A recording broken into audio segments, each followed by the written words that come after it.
Olá, boa noite a todos. Espero que estejam todos bem depois de um dia de trabalho e hoje mais um dia de conhecimento. Uma pessoa também, um convidado novo do canal, trazendo um tema bem interessante para a gente discutir. Vamos ver uma vinhetazinha antes da gente começar o nosso bate-papo. Que vocês sejam todos muito bem-vindos ao canal.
Olá, boa noite novamente. Você que está vindo lá pelo Instagram, já estou mandando um convite para o Matheus lá pelo Instagram.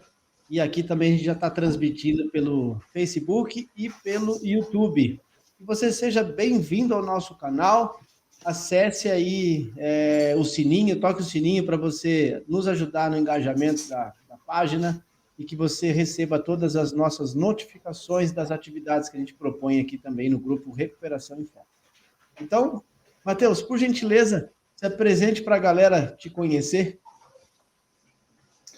Tudo bom, pessoal? Tudo bom, Jairo? Boa noite. Jairo, então, meu nome é Matheus Mantovani da Luz. Eu faço a gestão de uma comunidade terapêutica aqui em Jaraguá do Sul, Santa Catarina. Trabalho nessa comunidade, eu já trabalho há 6 anos e já tenho contato com comunidade terapêutica, né? Desde os meus 17 anos. Nunca como dependente químico, né? Sempre como profissional da área ou voluntário. Não tenho a experiência do uso de substância, não tenho essa experiência, mas desde os 17 anos sempre fiz trabalhos dentro das comunidades, né? Eu sou natural do Rio Grande do Sul, então eu cresci numa cidade que tem comunidade terapêutica desde o ano de 88. Né? Então, já é uma cidade que vivia a comunidade terapêutica há muito tempo. E essa vivência, para mim, né, desde muito jovem, foi bastante importante para entender a dinâmica das comunidades, o processo evolutivo das comunidades, né? Desde aquela comunidade feita assim somente por voluntários, muito na vontade, né? Muito ligada a instituições religiosas e até hoje, né? As comunidades, vamos dizer assim, mais profissionalizadas, né? Que tem ainda no voluntário uma importância muito grande, né? Mas precisa pensar na instituição com um foco também na qualificação, na qualidade, na padronização, né, dos serviços. Então, há questões legais relacionadas ao serviço de comunidade terapêutica. Então, eu pude acompanhar, assim, esse desenvolvimento pelas comunidades onde eu passei atuando. Também a gente percebe a diferença, né? Eu conheço mais as comunidades da região sul do país. A gente percebe também essas diferenças que ocorrem na atuação das comunidades. Já entre Rio Grande do Sul e Santa Catarina já ocorre uma diferenciação, às vezes no modelo, no método, né, de atuação. E depois de participar, começar a participar do conselho da FEBRACT, também a gente pode perceber que essa diferenciação ocorre no Brasil inteiro, né? A diferenciação, às vezes, de atuação de comunidades do Norte, Nordeste, Centro-Oeste, Sudeste, né? Então, existe uma diferenciação bem grande, né? E aí, nessa caminhada, dentro dessa caminhada de trabalho junto das comunidades, me levou à gestão da comunidade aqui de Jaraguá do Sul, que em 2023 está completando 25 anos de fundação. E também me levou hoje a estar na presidência do Conselho Municipal de Política sobre Drogas, né? Jaraguá do Sul é uma cidade hoje com 205 mil habitantes, é uma cidade de porte médio, né? E também estar participando do Conselho Estadual de Santa Catarina, que é o estado que tem algumas particularidades interessantes relacionadas à comunidade terapêutica, especialmente em relação a essa questão do profissionalismo, da padronização, né? O governo aqui tem investido muito nesse processo, de estar buscando se aproximar, buscando financiar as comunidades. Então, a gente tem participado muito, né, dessa busca por uma padronização dentro das comunidades, né? Então, assim, hoje, né, esse meu histórico de envolvimento com as comunidades, de trabalho junto às comunidades, me trouxe a essa situação hoje, né? Estar participando do Conselho da FEBRACT, estar participando do Conselho Municipal e do Conselho Estadual. Acho que é isso. Não sei se poderia detalhar mais alguma coisa. Legal, legal. A gente já está transmitindo também pelo Instagram. Vê se você consegue aceitar a gente lá na transmissão. E aí a gente já começa também lá. Já tem uma galera que está nos assistindo por lá. A doutora Miriam Dias entrou. O Félix Romanos também entrou para nos ver lá.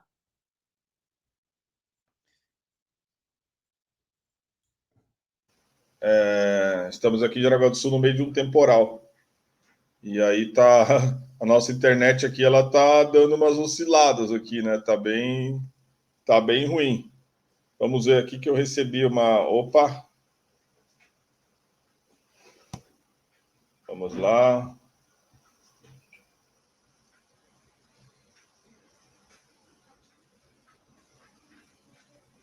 Parece... Agora foi. Agora foi? Foi. Legal. Vamos ver se a gente... Aí. Perfeito. Agora sim. Bom, então...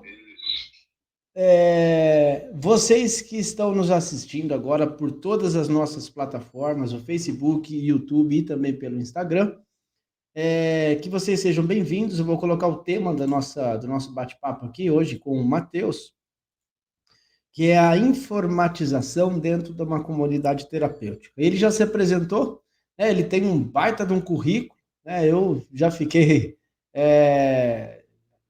essa questão de participar do Conselho Deliberativo da FEBRACT é muito importante, até por conta de uma referência que eu tenho, né? A FEBRACT hoje ela exerce um tremendo de um papel, treina profissionais e prepara profissionais para assumir aí a ponta dentro das comunidades terapêuticas e faz um belo de um trabalho com profissionais ímpares, e eu faço questão de falar porque eu conheço muitos deles de perto. Então, você está de parabéns já pelo currículo, viu, Matheus? E pela entrega desse teu trabalho, dedicação por tanto tempo, não sendo adicto, né? Por tanto tempo aí, tá na ponta do trabalho, exercendo também um processo aí Muito legal. Bom, queria que você falasse um pouquinho para nós sobre a comunidade terapêutica que você exerce, que é o Novo Amanhã. Eu sei que ela tem alguns diferenciais, fora essa informatização, mas antes da gente chegar lá, queria que você falasse um pouquinho do número que vocês trabalham, né? Sendo uma comunidade terapêutica com número reduzido, com uma prática de escuta muito mais unificada, com a prática, inclusive, das demandas muito mais de acolhimento, né? Queria que você falasse um pouquinho sobre isso para nós, por gentileza. Então, Jairo, né, o tema hoje é informatização, então aí o pessoal vai dizer, tá, mas o que uma coisa tem a ver com a outra, né? Falar sobre a comunidade. Uma preocupação quando eu recebi o convite para trabalhar na gestão da comunidade aqui, a comunidade, ela é, como tu falaste, ela é uma comunidade pequena, né? Ela não é uma comunidade muito grande. Na época, nós tínhamos vaga para 12 pessoas, e aí a gente fez um processo de expansão pequeno, para atender até 24, no máximo até 24. E aí, dentro desse processo, a gente entendeu, né, que deveríamos construir um acolhimento diferenciado, né? Diferenciado. E aí, a partir disso, a gente estabeleceu que não usaríamos as 24 vagas que temos, as 24 vagas físicas, vamos dizer assim, né? E hoje, vagas físicas, nós temos 20, né? Mas nós trabalhamos com uma média de 16, no máximo 18 pessoas. Né? Por quê? Para você ter uma ideia, de 18, uma média de 18 acolhidos, nós temos 6 profissionais para atender essas 18 pessoas. Né? Todos os profissionais com nível superior, a não ser um, que é o nosso monitor, que tem nível técnico.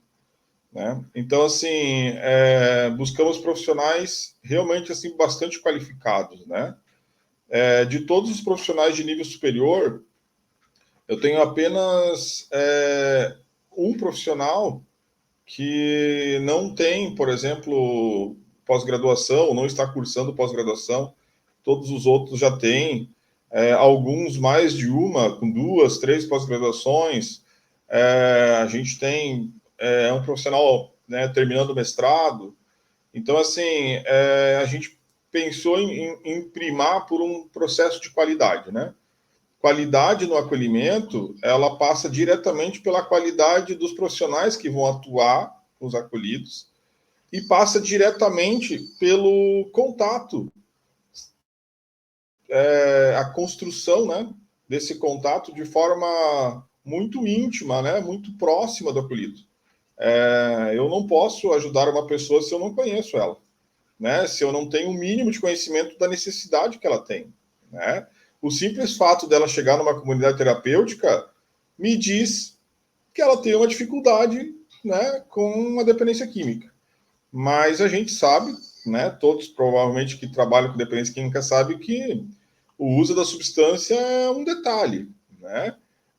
Não é o principal motivo dela estar ali, né? Pode ser que tenha sido o motivo que trouxe ela até a porta da comunidade, mas não é necessariamente o motivo pelo qual ela vai permanecer e não é necessariamente o principal motivo de problemas da vida dela, né? Então, a gente precisa ter uma escuta assim muito qualificada, constante, né? Desenvolver um relacionamento de confiança com essas pessoas, né?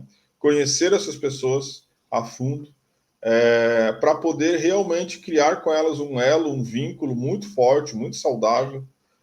E a criação desse elo vai me permitir entender, né, toda essa história, toda essa dinâmica de vida, né, vai permitir com que eu construa junto com ela, que ela faça parte desse processo de construção e eu como equipe posso ser o auxiliador dela, né, o companheiro, a pessoa que caminha junto, a pessoa que está lado a lado, ombro a ombro, nesse processo de evolução, né? Mas eu não tenho 50 ombros, eu tenho 2. Então, assim, como que eu vou fazer um processo de desenvolvimento de um relacionamento de qualidade com 50 pessoas? É complexo, tá? É complexo. A gente não trabalha com boi, né? A gente não trabalha com porco, com galinha, a gente trabalha com seres humanos. Então, a gente precisa ter tempo para as pessoas. A gente precisa ter, investir, né, o nosso tempo em estar junto. Sentar, conversar, tomar um chimarrão, jogar um futebol, jogar uma canastra, olhar um filme, né? E isso não é papel do monitor. Isso é papel de todo mundo dentro da comunidade, né? A gente vivencia comunidades aí que as pessoas não se chamam pelo nome, porque às vezes nem conhecem o cara. O cara está 2 semanas dentro da comunidade e o psicólogo nem viu ele, não sabe quem ele é. Né? O cara está 2 semanas dentro da comunidade, assistente social chega lá depois de 15 dias e diz: "Oh, quem é você?" Né? Então, assim, essa falta de um relacionamento mais íntimo dentro da comunidade, para mim, me incomodava muito. Me incomoda muito. E a gente está tentando, aqui em Jaraguá do Sul, trabalhar diferente, né? Ter um acolhimento realmente humanizado. Um acolhimento que não pense em números, né? Eu não quero recuperar 500 pessoas por mês. Eu quero ter um processo de acompanhar essa pessoa dentro do acolhimento e, preferencialmente, após o acolhimento. Eu preciso construir vínculos realmente fortes, duradouros, né? E para mim, a questão do quantitativo ele é muito importante, né? Então, hoje a gente trabalha com número reduzido, né? Se vocês fizerem as contas aí, dá mais ou menos um profissional para cada 3 pessoas dentro da CT. É fácil? Não. Especialmente pela questão econômica. Porque ter um bom profissional não é barato, né? O custo básico, né? Também da comunidade, para manter o acolhido da comunidade também não é barato. Então, se você somar tudo isso, hoje o rateio, vamos dizer, do custo por um número pequeno de acolhidos numa comunidade é muito alto, entende? Mas aí eu pergunto, né, qual é o valor desse vínculo, né? Qual é o valor desse bom relacionamento? Qual é o valor dessa escuta, né? Qual é o valor desse abraço, desse companheirismo, né? Desse olho no olho, né? Então, tudo isso a gente que pesa muito, né? E a gente é difícil, às vezes, as pessoas entenderem isso, mas isso tem, para nós, sido muito valoroso, porque a sociedade, né, as pessoas do município, as famílias, elas veem algo diferente, né? Quando elas vêm até a comunidade, a nossa comunidade não tem muro, não tem grade, não tem portão, né? É uma comunidade que os acolhidos acessam a internet, é uma comunidade que o pessoal tem o seu celular próprio, é uma comunidade que não tem bloqueio na televisão. Se o cara quer olhar um filme pornô ou se quer olhar um Discovery Channel, ele olha, né? É uma comunidade que não tem bloqueio na internet para dizer assim, não pode acessar site X ou Y, né? Porque a gente trabalha com vínculo de confiança. É uma comunidade onde os acolhidos pegam o carro da comunidade e vão na igreja que eles participam no final de semana. É uma comunidade que os acolhidos, quando precisam na unidade básica de saúde, eles pegam o carro e vão na unidade básica de saúde. Ontem à noite a gente tinha grupo de apoio, um dos grupos de apoio que a gente tem aqui na cidade. Eles vão sozinhos, eles pegam o carro, vão no grupo de apoio, participam, voltam. Né? Quando eles precisam no mercado para suas compras pessoais, eles pegam o carro, vão no mercado e voltam. Né? É uma comunidade que incentiva muito a questão do estudo. A gente tem hoje acolhidos que fazem curso de psicologia, por exemplo, dentro da instituição, estão fazendo a sua graduação.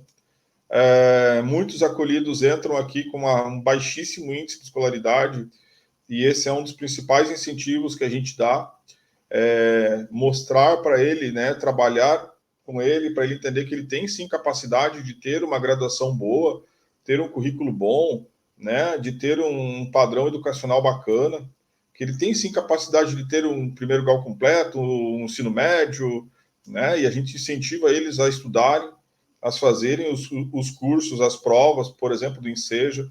Então, muitos acolhidos entram aqui sem perspectiva nenhuma de futuro e saem daqui com um diploma de ensino médio.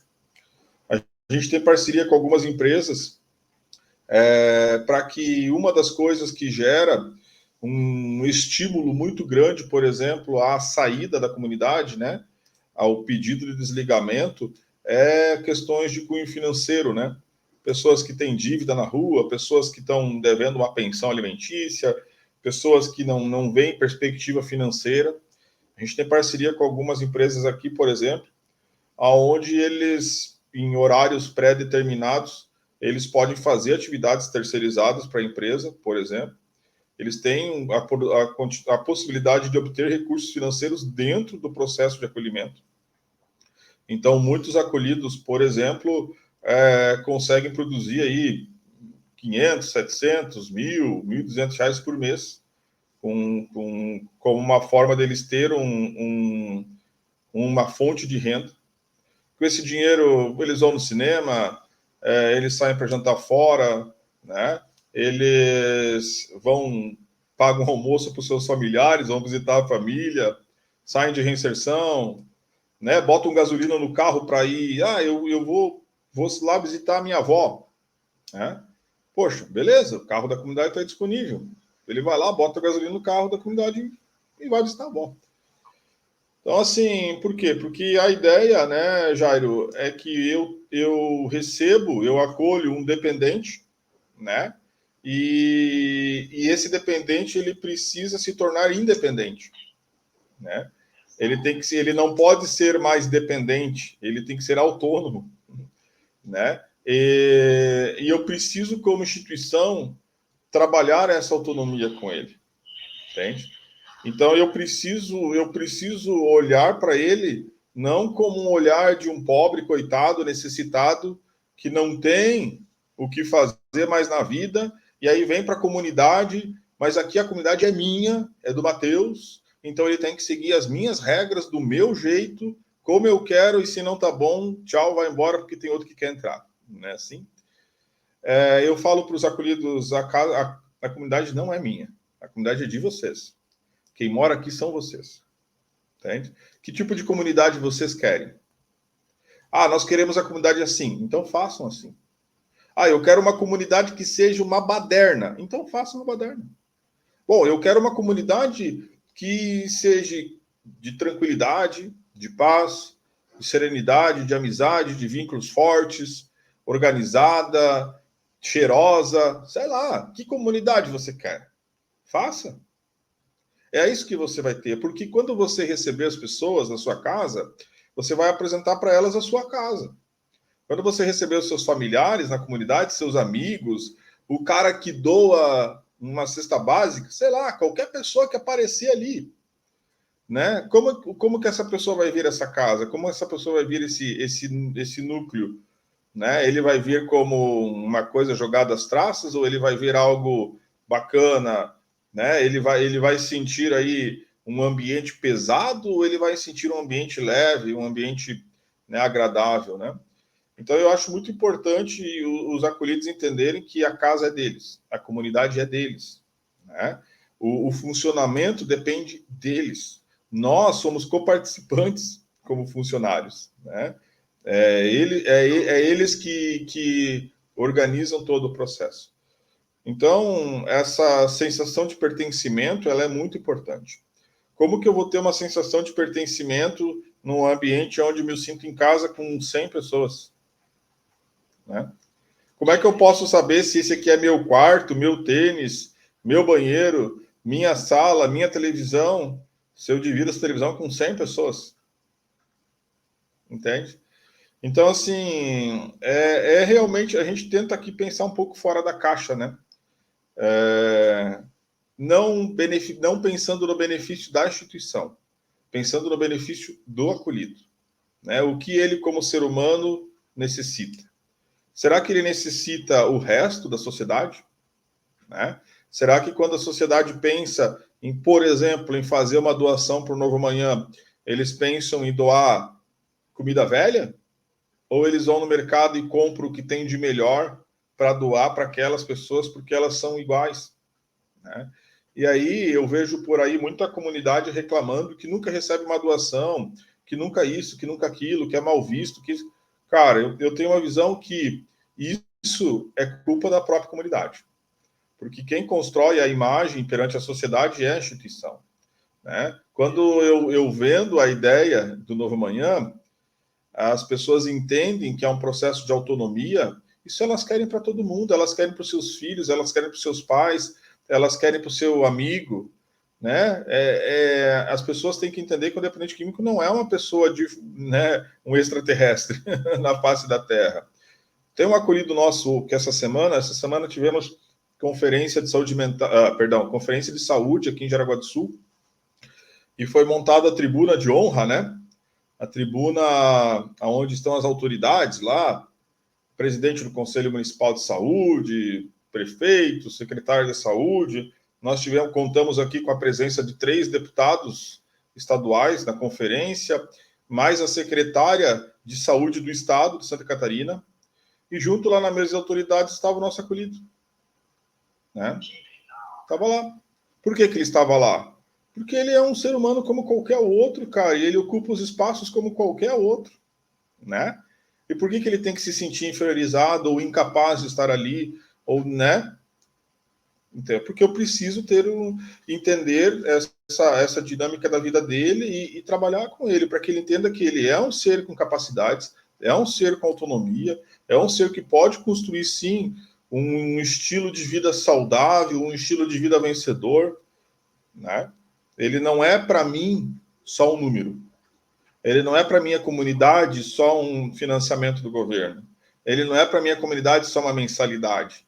Ele não é, para minha comunidade, né, só Quantos você recuperou? 50. Entende? Ele não é só um número, cara. Ele é uma pessoa. Né? Essa humanização é muito importante. Desculpe, Jário, eu falo bastante. Você colocou vários pontos muito interessantes, Matheus. De verdade, sim. O primeiro deles, eu queria... Até foi uma pesquisa que eu fiz, e, né, vivenciando isso por longa data também, que eu já exerço o conselheiro em independência química há um bom tempo, a importância dos vínculos, né? O vínculo traz essa perspectiva dessa comunidade dos sonhos que você está trazendo, né? Essa comunidade, eu acredito que existam pessoas que estão nos assistindo, que daqui a pouco eu faço uma varredura, que tem uma galera que está se comunicando com a gente, mas assim, ó, levando em consideração o vínculo terapêutico é a relação de confiança que se estabelece entre terapeuta e o seu paciente. Esse vínculo, muitas das vezes, eu, como dependente químico, que também já passei por alguns processos de tratamento, e entendi no meu 7º tratamento, eu entendi a possibilidade de vida e de retorno às responsabilidades de acordo com as minhas perspectivas, eu entendi que lá eu consegui ter um acesso e ser acessado por alguém que eu tinha um apoio. Sabe aquela referência e contra-referência que se fala em psicanálise? Eu tive esse lance com o cara que estava comigo dentro do setting terapêutico, onde eu consegui, de fato, um pouco da minha boa vontade, que, né, daí entra Narcóticos Anônimos e todas as ferramentas necessárias, eu descobri que eu conseguia voltar. Então, foi através de estabelecer uma relação, um vínculo terapêutico com o profissional. É muito importante isso, né? Depois...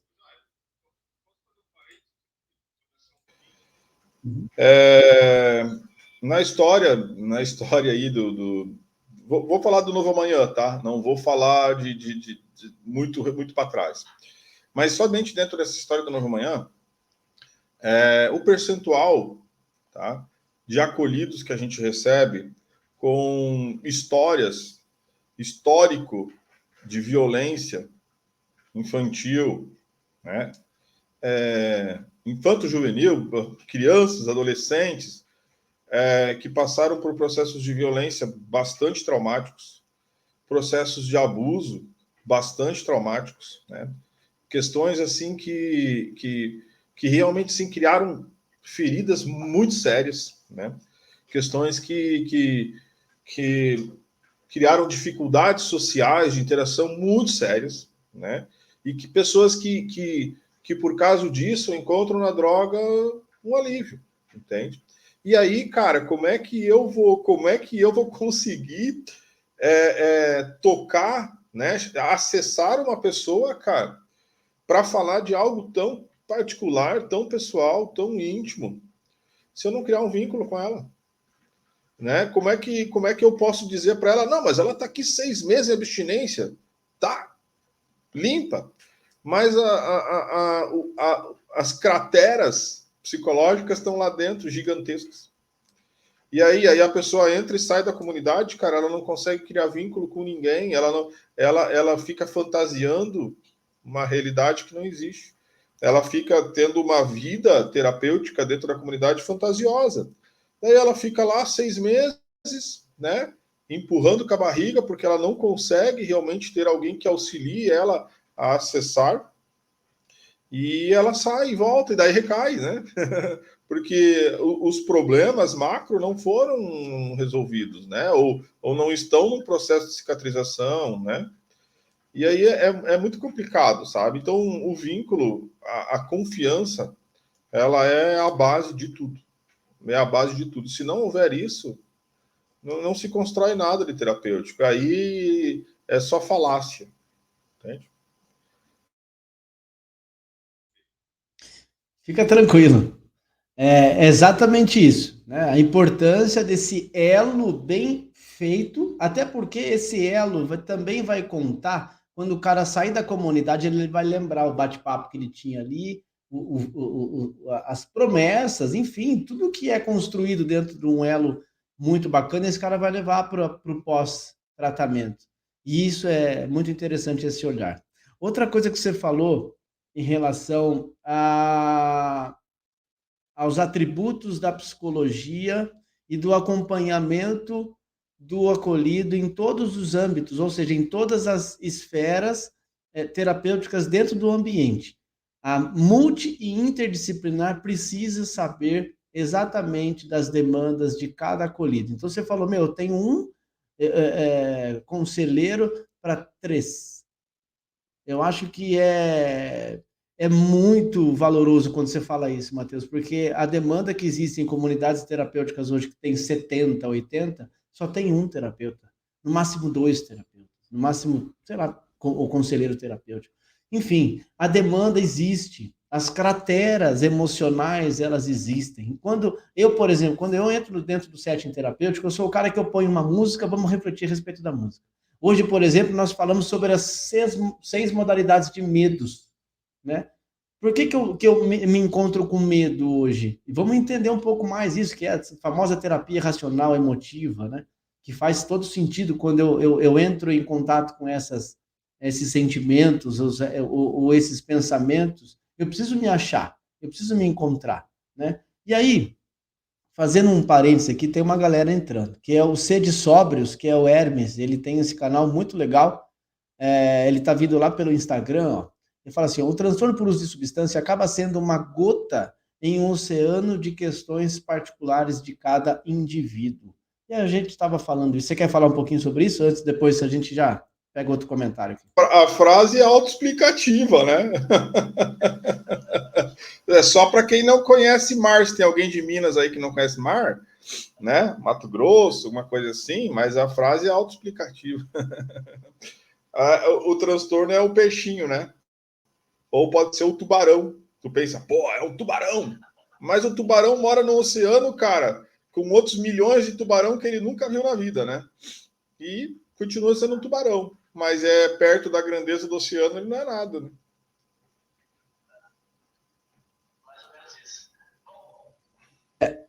Outra objeção que eu queria deixar aqui, ó, tem várias pessoas. Né? O Fernando Henrique da Silva entrou aqui e ele já fez um parabéns para você aqui, eu acho que para o canal também. Parabenizo a iniciativa da live. Fernando Henrique da Silva, presidente do Conselho Estadual de Entorpecentes. Fernando, parceiraço aqui. Parabéns pelo Fernando, que está no segundo mandato aí, e é um cara pé no chão e pé na estrada, porque ele é pé no chão e ele, cara, visita pra caramba as comunidades aí no estado de Santa Catarina. É um cara que eu indico para uma live aí, tá, Jairo? É um cara que tem muito conhecimento de comunidades em Santa Catarina. E é um cara que é mais ou menos parecido comigo, porque, né, ele não nasceu dentro de comunidade terapêutica, né?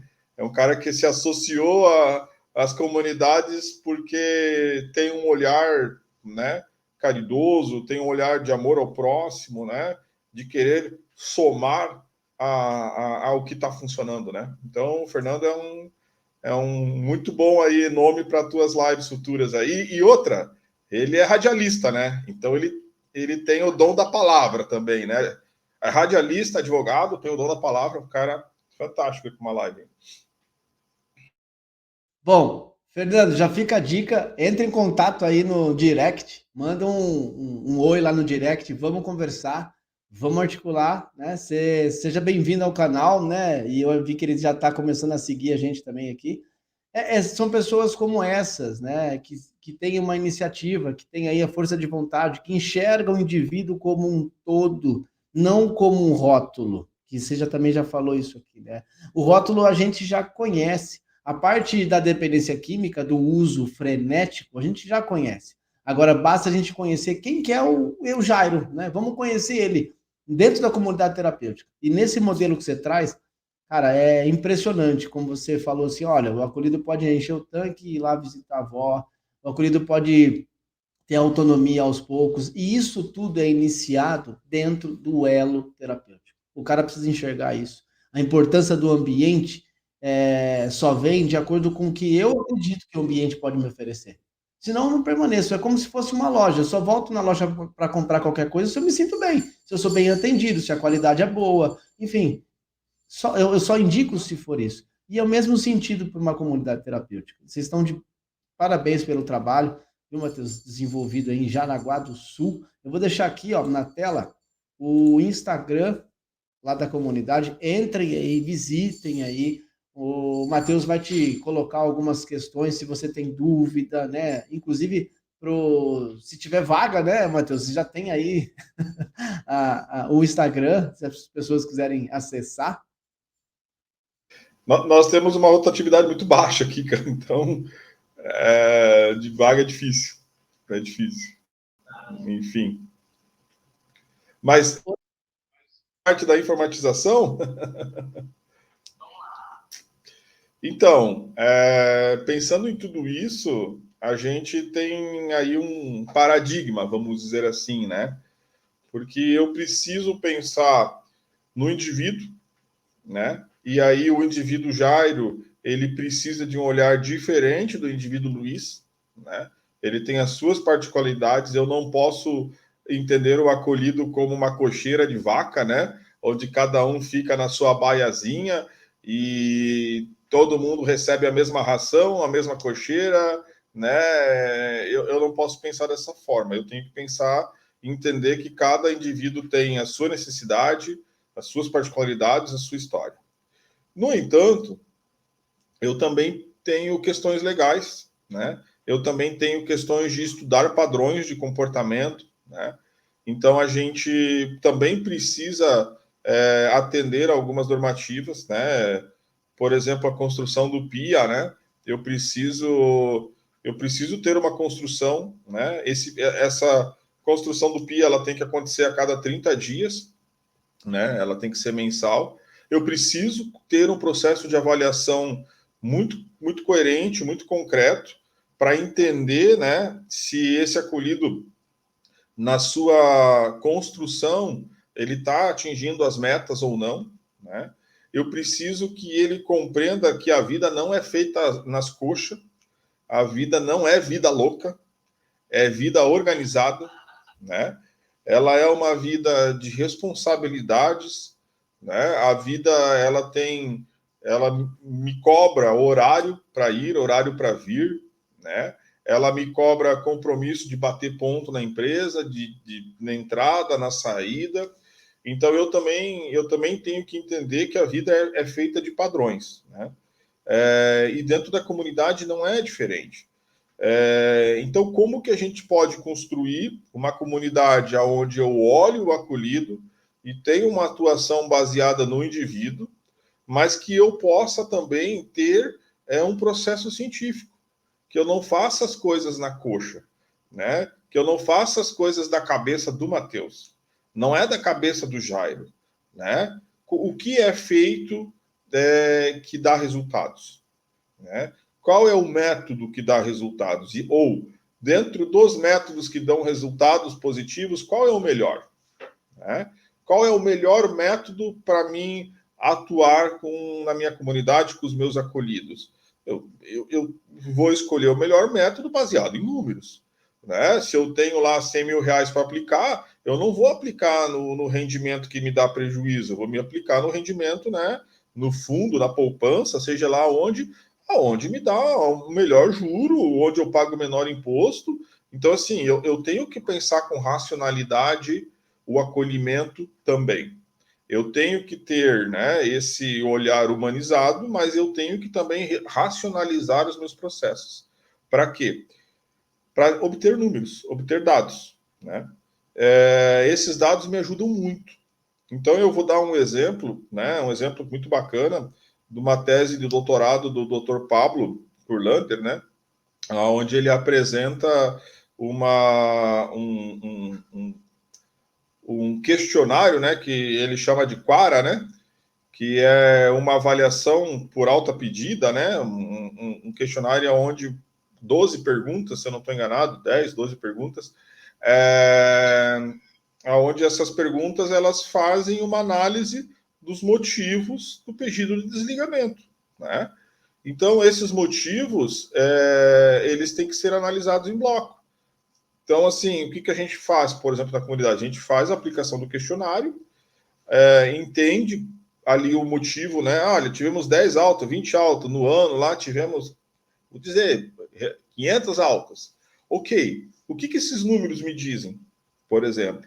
Uma das perguntas do Quara, né, que tem, é se a pessoa ela está pedindo alta por questões financeiras, né?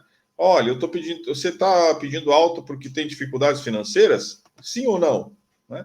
Eu não lembro bem a pergunta, já vou te falar aqui ela, que eu estou abrindo aqui meu sistema. Então, assim, bom, se ele tem como um dos motivadores da solicitação de alta, né, questões financeiras, como eu, como CT, posso estar auxiliando ele nisso? De que forma eu posso de repente, criar um método de trabalho que minimize essa alta pedida baseado em questões financeiras, né? Então, aqui no Novo Amanhã, a gente tinha muito essa questão da alta, né, por questões financeiras, e aí a gente começou a utilizar o formulário, né, o Quara, proposto pelo Dr. Pablo, né? E aí a gente analisou os números dos anos anteriores e consegue identificar que esses números, né, falam muito sobre a questão das finanças. E o que nós, como instituição, podemos fazer em relação a isso? A gente buscou um parceiro, né? Esse parceiro, ele propôs que os acolhidos desenvolvessem um trabalho que gerasse renda para eles durante o acolhimento, né? A pergunta do Quara preciso muito começar a trabalhar e ganhar dinheiro? Sim ou não? Então, nós tínhamos um índice alto de sim, né? Então, por exemplo, uma das perguntas que tem lá, né, fala assim: estou tendo muita dificuldade em me adaptar às atividades propostas, sim ou não? Poxa, se eu tenho um número alto de pessoas dizendo que as atividades propostas são difíceis e eu não consigo se adaptar, pô, eu vou fazer o quê? Pô, vou mudar minhas atividades, né? Vou repensar o meu plano de atividades na comunidade, né? Então, uma das coisas que a gente fez é, olha, pessoas querendo ganhar dinheiro, problema com dinheiro, vamos então proporcionar a elas ganhar dinheiro. Então a gente fez esse trabalho de trazer para dentro da instituição uma fonte de renda para os acolhidos. O que isso faz? Isso faz com que ele tenha fatores, né, que estimulem a permanência dele na comunidade.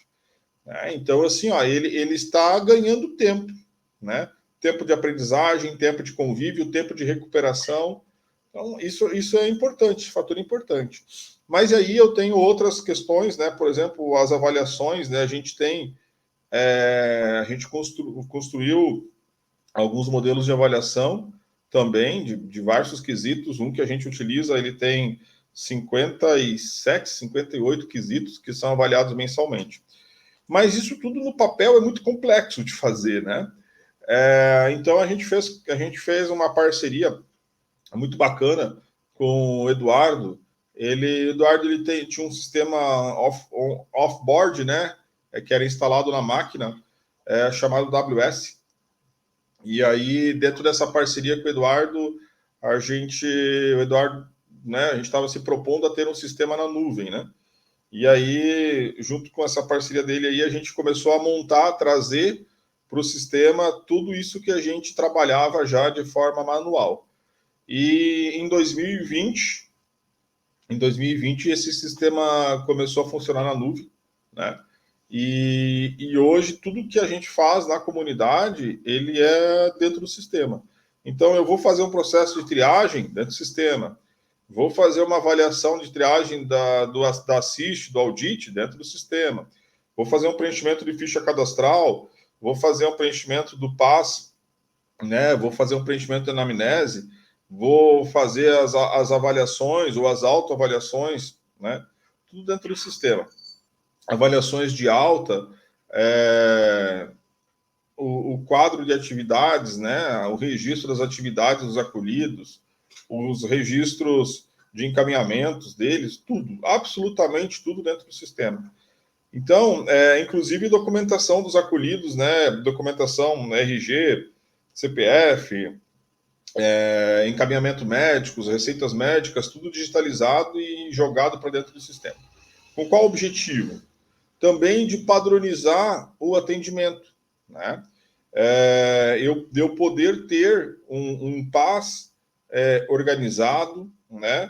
Poder ter um PAS bem elaborado, bem construído, que possa realmente auxiliar o acolhido a fazer um planejamento, a fazer primeiro uma avaliação dos seus 30 dias anteriores de acolhimento, para ele conseguir entender e ver tudo aquilo que ele acertou, tudo aquilo que ainda precisa ter de crescimento, e usar o PAS realmente para fazer um planejamento para os próximos 30 dias. Desculpe. Tu levantou o dedo? Para realmente ele poder fazer um processo de avaliação, né? E planejamento dos seus próximos 30 dias, porque a gente trabalha sempre com um período aqui de 30 dias, né? Então aí o que acontece? É um processo de fazer, construir, analisar o que está sendo construído, se está ficando bom, e se está ficando bom, continua, se não está, faz os ajustes. Então, assim, com os ajustes mais próximos um do outro, não esperar lá 3, 4 meses de acolhimento para daí sentar, conversar com o cara, avaliar. Não. Cada 30 dias a gente faz um processo completo de autoavaliação. O acolhido faz um processo de autoavaliação do seu tratamento, do seu acolhimento. A equipe faz um processo de avaliação também, de todos os aspectos positivos e coisas que ele tem a melhorar. E juntando as duas informações, a gente senta com ele senta com o profissional de referência dele e faz esse processo de construção do PAS, né? Essa reconstrução, vamos dizer assim, do PAS integralmente, projetando assim, com essas informações, ele faz uma projeção dos seus próximos 30 dias e de ações, e aí ele vai construir dentro daquilo que ele e o profissional de referência dele debatem, entendem que é bacana. Então, dentro disso, pode surgir várias coisas. Pode surgir a necessidade de uma reinserção, uma saída mais longa, pode surgir a necessidade de começar a estudar, pode surgir a necessidade de ir para o dentista, sei lá o que vai aparecer. O importante é que ele aprenda a ter um olhar de autoconhecimento, um olhar de autoavaliação, para que isso sirva de construção, né? Que ele não construa as coisas da vida dele baseado em nada, baseado em sentimentalismos. Ele precisa também criar um processo de racionalizar as suas atitudes e entender o que está funcionando, entender o que não está funcionando, e buscar apoio aqui, buscar apoio ali, buscar ouvir uma ajuda aqui, uma ajuda ali, seja lá o que for, mas ele precisa se agarrar no que está funcionando, buscar ferramentas para construir, né, ter esse processo evolutivo, né? Já diz o velho deitado, né? Movimento é vida. Se não há movimento, cara, então o negócio está errado. Tem que ter um movimento. Então, assim, preferencialmente um movimento de crescimento. Pode ser pequeno, não interessa, mas vamos crescer, né? Vamos evoluir, vamos melhorar, né? Desculpa, tu levantou o dedo. Está liberado. Como dizia Jorge de Leon, a pressão dos pares, ela é fantástica, né? E aí tem tudo a ver com esse movimento que você trouxe. E quem disse que dentro de comunidade terapêutica eu não posso lidar com uma das formas do meu gatilho para uma recaída é a questão financeira, é a questão de não saber lidar com o planejamento financeiro e muito menos lidar com uma nota de R$ 100 na carteira. E aí você traz toda essa perspectiva para o acolhido, cara, é muito louco, assim, eu estou imaginando, eu quero fazer uma visita aí no Novo Amanhecer aí, para que, Novo Amanhã, para que a gente, cara, que legal, que processo deve ser que vocês fazem aí, e tem todo um resultado, o resultado aparece com toda certeza, desde os profissionais pensados, que você falou também, que eu acho que é interessante a gente botar em pauta, que para você manter uma lista de profissionais, cara, vai uma grana. Para você manter o acolhimento de uma maneira muito mais protegida, humanizada e escuta reflexiva, você que está pensando em comunidade terapêutica, num investimento, numa coisa assim, que eu acho que tem que ser secundário. Primeiro, ver se você tem o dom para poder escutar as pessoas e acolher elas. Depois você vai partir para esse lado financeiro que vai te sustentar. Não que esteja errado, mas se você conciliar as duas perspectivas, elas são fundamentais. Uma outra coisa que você trouxe é a questão da informatização, de todos os profissionais terem acesso a essa questão do app, não sei como é que funciona, do sistema, mas isso tudo tende a melhorar em todos os aspectos. Eu, como profissional, tenho acesso a uma baita ferramenta dessa, com muito mais manuseio, com muito mais conhecimento. Essas outras questões que você trouxe, que são instrumentos fantásticos, que são o PAS, Plano de Atendimento Singular, que através desse instrumento, que você falou também, você consegue prospectar os 30 dias e começar a traçar, desde ali, um plano, um projeto de vida para ele levar para fora da comunidade. Então, cara, você fechou com chave de ouro, assim. Agora é contigo, pode continuar. Então, a gente, junto com o Eduardo, né, da AWS, a gente foi estruturando o sistema, implementando ferramentas dentro do sistema, né, para auxiliar esse dia a dia da CT. Por exemplo, assim, vou dar um exemplo, a gente tem uma assistente social que ela trabalha algumas horas de casa, home office. Então, assim, por quê? Porque ela precisa, às vezes, fazer contato com CRAS, com CREAS, processo de INSS, família, triagem e tal. Ela usa o sistema na nuvem. Ela não precisa estar na CT para utilizar o sistema e saber o que está acontecendo na CT, porque o sistema traz todas as informações para ela, né? Todos os profissionais utilizam o sistema, dos monitores ao psicólogo, né? O sistema ele é cheio de bloqueios para que, por exemplo, aquilo que o psicólogo entende que é sigilo e não possa ser revelado, ele vai lá e bloqueia, fica só acesso para ele. Todos os profissionais usam login e senha, né? E eu posso acessar, eu estou em casa aqui, eu estou acessando o sistema, eu sei o que o monitor registrou lá, teve uma intercorrência, ele registra no sistema, eu sei o que está acontecendo, né? O psicólogo, final de semana, está em casa, e ele está lá, se ele quiser olhar o sistema e dizer assim, como é que fulaninho está hoje? Será que ele está bem? Será que, ele ia ter visita da mãe dele esse final de semana? como é que será que foi, né? Será que reagiu bem, não reagiu bem? Está registrado lá no sistema, entendeu?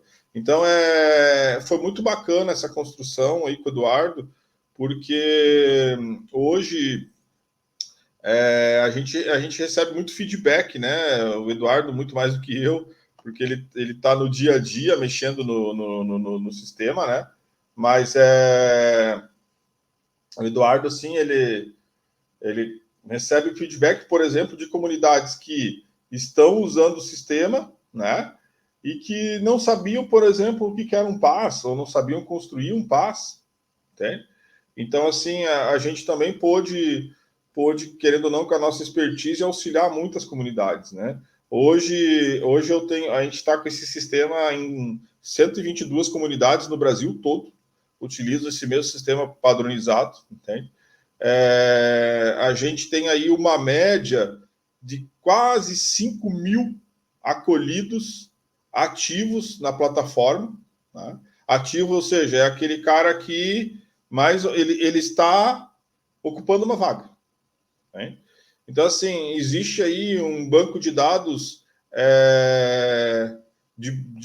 olha, em torno de 16 mil acolhidos no fóruns ativos, né? Aqueles que já rodaram pelo sistema, mais ou menos 16 mil pessoas que já rodaram pelo sistema. Então, assim, o sistema hoje ele está muito robusto, né? E a gente começou com ele em 2020.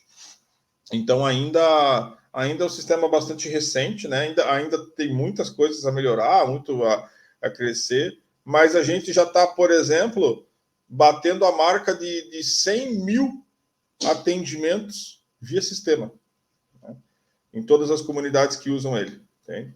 Então, assim, realmente, assim, para nós é uma alegria muito grande, assim, cara, poder ver que comunidades que não faziam triagem, não faziam atendimento padronizado, não faziam preenchimento de PaaS, né, ou coisas do tipo, elas não conseguiam desenvolver o material padronizado de atendimento, de acolhimento, e hoje elas utilizam o sistema, então, assim, elas têm tudo dentro de um padrão de ótima qualidade, né? O sistema ele tem um custo anual, mas é um custo assim muito baixo, muito risório, né? Eu já tive contato aí com instituições aí que dentro de um planejamento de uma estruturação de sistema aí estavam com orçamentos aí de 700 mil, 1 milhão de reais para implantações de sistemas e a gente tem um sistema que é bastante simples de funcionar, né? Bastante intuitivo, né? Mesmo um profissional aí que às vezes não tem muita, como é que a gente fala, familiaridade aí com a informática, né? Consegue usar bem. É um sistema que roda no navegador, né? Então ele pode funcionar no notebook, no celular, seja onde for, né? É muito tranquilo em relação a isso. E isso ajudou muito o nosso processo aí, até da diminuição da papelada dentro da CT, né? Opa, caiu fora aqui o Instagram? Eu acho que caiu. Deve ser a conexão. Mas tá tudo bem, a gente permanece aqui embaixo. Não tem problema não. Então tá. Agora que eu vi que ele caiu aqui. Enfim. Fica tranquilo. A gente passou por um temporal aqui meio complexo, cara. A internet está meio oscilando. Então, assim, o sistema ele veio agregar muito, porque eu consigo também um banco de dados muito significativo. Eu tive aí a oportunidade de apresentar o sistema já para 2 secretários estaduais de saúde, né, para vários conselhos, e é muito triste e muito gratificante, tá? Quando eu chego num secretário de saúde e aí eu pergunto para ele: você sabe o perfil do público dependente químico que acessa as comunidades financiadas pelo Estado? Não sabe. Você sabe qual a faixa etária média dessas pessoas? Você sabe se as pessoas chegam lá desempregadas, trabalhando? se elas são solteiras, casadas, se elas são brancas, pretas, pardas, sei lá, o dado que eles quiserem. Eles não sabem nada. Isso me entristece muito, cara, porque as pessoas não têm o mínimo conhecimento, nem quem é da área da saúde tem o mínimo conhecimento do perfil dessas pessoas. Entende? E aí, se eu não conheço o perfil delas, como é que eu vou poder desenvolver ferramentas para ajudar elas? Cara, se eu não sei... Oi? É a questão do vínculo. Mas aí, assim, pensando políticas públicas, né? Se eu sei que a grande parte, aí, 60% dos acolhidos que acessam as comunidades do Estado, por exemplo, tem um baixo índice de escolarização, né? Tem aí um ensino fundamental, quando muito, né? Então, por que eu não posso criar dentro das políticas públicas um envolvimento maior do setor da educação com as comunidades terapêuticas? Para que eu possa proporcionar para esses acolhidos um acompanhamento educacional. Né? Eu acredito, Matheus, não te cortando, eu acredito claro. fielmente que a área pedagógica incluída dentro do setting terapêutico, cara, ia fazer total diferença em todos os aspectos. Então, por que tu falou isso sem saber? Né? Nós temos hoje lá, dos 6 profissionais, eu sou professor de formação, né? Fora a minha pessoa, nós temos mais uma pedagoga dentro da instituição e mais um educador social, né? Que são nível superior, e aí mais um psicólogo, mais uma assistente social e mais um conselheiro independente da química de nível técnico. Porque a fala que tu fez é a nossa visão, entende? Eu preciso ter, porque é uma carência, eles chegam com essa carência, com essa dificuldade. Mas eu só consigo mensurar isso se eu tiver algo padronizado, entende? Exato. Se lá na minha ficha de cadastro essa informação existir, né? E se todas as entrevistas eu busco as mesmas informações, eu capto os mesmos dados, para que aí, num segundo momento, eu possa sistematizar esses dados, entende? E mostrar isso para os governantes, mostrar isso para a população, mostrar isso para a minha equipe, dizer, olha, pessoal, a gente precisa atuar nisso. Né? Por exemplo, é muito associado ao dependente químico criminalidade. É muito associado. Dependente químico, não sei o quê, aquele ladrão. Cara, a gente tem, por exemplo, dentro do sistema, um dos quesitos que a gente questiona é o histórico, né, criminal. Tem histórico criminal? Sim, não, tá. Cara, o índice é baixíssimo. É baixíssimo. Tá? É baixíssimo de pessoas que têm problemas com a justiça. Mas aqui na minha comunidade tem dos 30 acolhidos, 10 têm problema com a justiça. Cara, é na tua comunidade.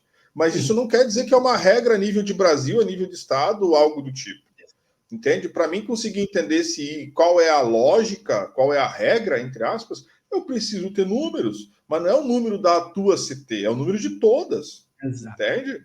Então, assim, hoje a gente tem um sistema que está atuando aí com números sempre acima da casa de 1.000 pessoas, 10.000 pessoas, 5.000 pessoas, né? 122 comunidades no Brasil inteiro, então não é 122 comunidades em Santa Catarina, né? É comunidades desde o Pará até o Rio Grande do Sul, né? No Nordeste, no Norte, no Centro-Oeste, em várias realidades sociais. E os números indicam que aqueles mitos sociais não se concretizam, entende?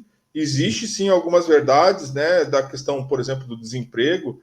O desemprego é bastante acentuado, né? Existem dados assim bem importantes. Agora, a gente com números entende que nem sempre aqueles dados que a sociedade considera como verdadeiros são. Exato. Então, assim, para terminar, desculpe te cortar, mas assim, a gente, né, mostrou aí os dados para secretários da saúde que os caras, né, dão de ombro, porque eles não sabem nada. E a gente, como comunidade organizada, pensando no profissionalismo, a gente sabe. Né? Eu tive uma conversa, por exemplo, com o pessoal da regulação de saúde mental estadual. Cara, nós temos para atender 16 pessoas uma equipe de CRAS completa, entende? Que atende, às vezes, 10, 15, 20 mil pessoas. dentro né? Então, assim, as comunidades que realmente pensam em qualidade, em profissionalismo, né, em um atendimento humanizado, elas precisam se profissionalizar e elas precisam sistematizar. Não adianta produzir coisas muito boas se ninguém ficar sabendo. Não adianta você ter documentos muito bons se isso não resultar em dados, em números concretos, fidedignos, que eu possa utilizar para fazer os meus planejamentos como instituição e para mostrar para a população, para o poder público, qual é a verdadeira realidade do dependente químico. E não só ficar em falácias.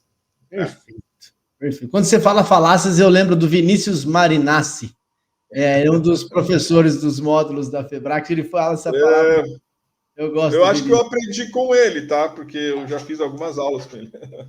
Ele é fantástico. Enfim, algumas dessas ferramentas, pessoal, que o Matheus disse, também vocês conseguem aprender e desenvolver e como manusear dentro dos cursos da FEBRAC. Leva em consideração aí para a gente falar um pouco sobre o curso, nivelamento de conhecimento. São baita profissionais muito assertivos, que têm uma vivência, que têm uma história, inclusive dentro do Instituto Padre Haroldo, que faz toda a diferença nisso aí. Enfim, a gente já está terminando o nosso momento aqui. Só para deixar mais um comentário do Hermes, lá do Sede Sóbrios, ele fala assim, ó, sou o resultado, dentre outras coisas, de CT, mas que CT virou bagunça no Brasil é um fato. Qualquer pessoa abre uma casa e interna pessoas. Infelizmente, essa é a realidade.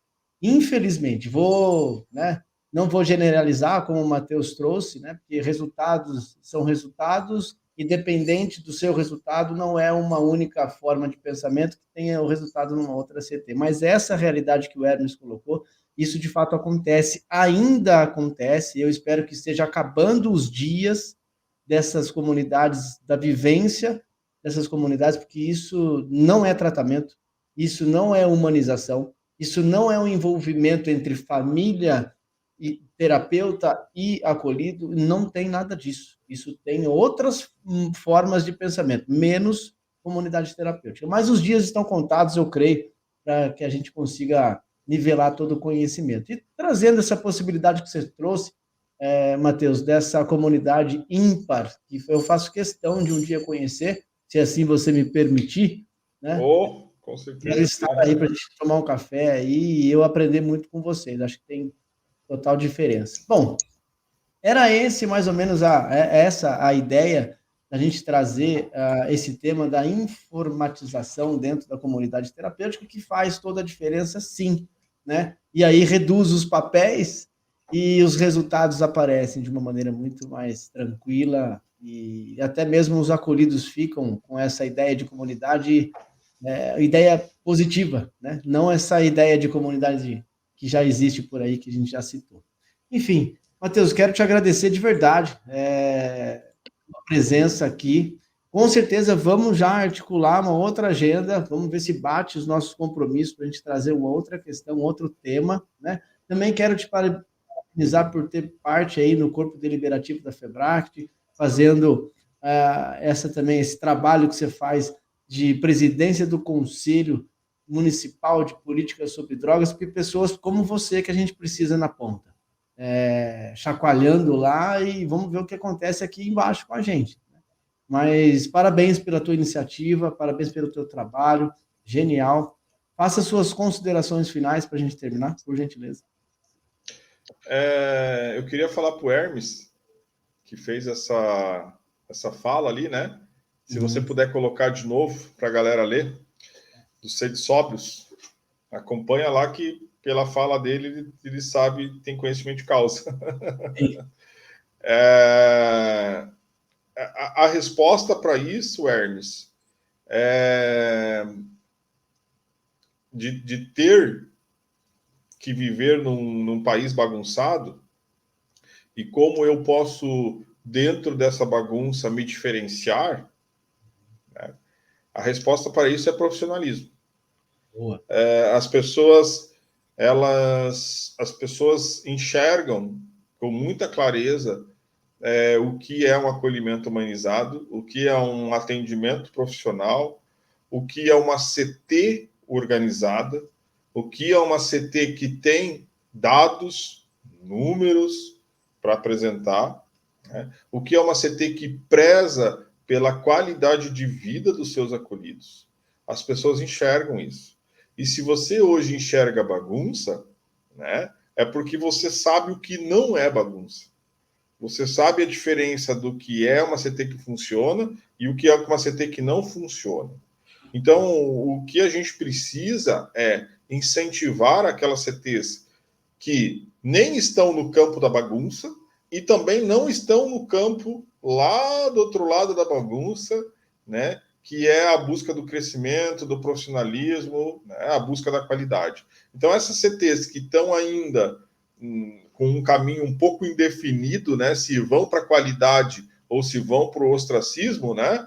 Essas CTs nós devemos incentivá-las para que elas escolham o caminho da qualificação, da melhoria dos seus serviços. Né? E quando isso tiver muito bem definido, o que é bagunça e o que é organização, né? A própria sociedade vai descaracterizar os bagunceiros, né? Vai desvincular o nome CT dos bagunceiros e vai passar a vincular o nome CT com aquelas instituições organizadas, padronizadas, estruturadas. Entende? Então, eu acho que a fala do Hermes ela é muito pertinente. Essa questão do que nós estávamos falando hoje, né? Que não foi, acabou não sendo só a informatização, foi também um pouco falar sobre o acolhimento mais humanizado, mas eu entendo que tudo faz parte do mesmo bolo, são todos ingredientes do mesmo bolo, né? De uma qualidade, uma busca de qualidade CT e uma diferenciação que a gente tem que trabalhar para que exista uma diferenciação entre organização e bagunça. É muito necessário, né? É muito necessário. E chegou a hora, Jairo, você falou assim, que muito em breve isso termine, mas eu digo para vocês, chegou a hora de nós nos posicionarmos como CTs. O que nós queremos? O que eu, como gestor de CT, quero? Eu tenho que me posicionar. Eu tenho um olhar só para grana, só para benefício próprio, benefício de instituição, ou um olhar humanizado? Eu preciso me posicionar. Muito Se legal. quer ficar do lado da bagunça, não tem problema, pode ficar. Mas quem não quer, fique do lado dos organizados, porque é essas que vão perdurar, essas que vão manter a existência e essas que vão carregar, né, nos braços todas essas pessoas que hoje não conseguem mais caminhar sozinhas, né, e que precisam desse apoio. Muito bom. É isso. Perfeito. Laço vermelho no assunto. Você quer deixar suas considerações? Não, era essas. Era essas. Eu queria aproveitar as minhas considerações, agradecer, né, Jairo, por esse espaço. Eu acho que são ações como a tua que favorecem o debate, a construção, né? E também a interação de fazeres dentro de um país aí tão continental, né? Às vezes fazeres tão parecidos, mas às vezes a gente está em distâncias tão grandes que a gente não toma esse conhecimento do que está acontecendo de bom lá ou cá. É importante a gente trocar essas experiências, né? Aproveitar a expertise. A gente já vê aí tantos setores de um país onde o benchmark, né? Conhece a expressão do benchmark? Sim. Né? Que é você olhar para o teu concorrente e conseguir entender o que ele faz de excepcional e de bom e trazer isso para a tua realidade, né? A gente precisa ter esse olhar para quem está ao nosso redor e captar o que tem de melhor.